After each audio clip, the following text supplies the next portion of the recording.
Stress concentrations happen when the cross-section abruptly changes. Stress concentrations are multiplied by what the stress would be if there wasn't a stress concentration in the worst case scenario. This is the theoretical stress value. The K values usually are found by looking up in charts, or they can be found by making your own data. Usually you have to do some interpolation.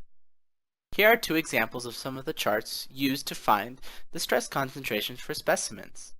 With these particular stress concentrations, usually a picture will be provided to help clarify what the cross-section should look like.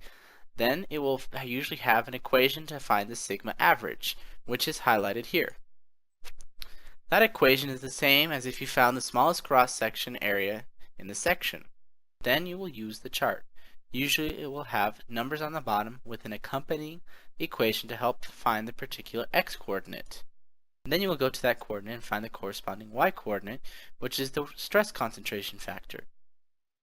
With the charts on the left, there are multiple equations, and all that means is that it is depending on which condition is fulfilled, or the closest to being fulfilled, and that will be what line you will use.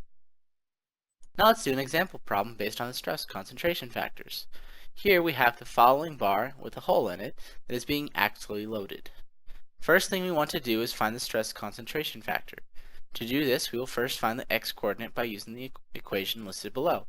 Using that equation, we get a value of 0.1, which is then used to coordinate to the stress concentration factor.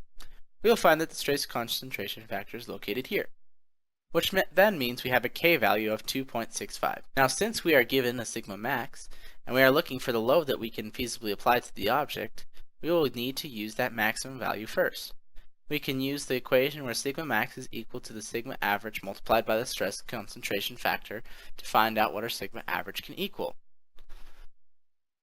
Doing that, we get a sigma average, or sigma allowable, of 7.547.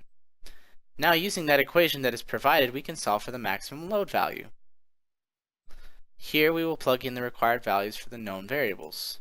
And solving for our load, we will get 3.396 kips.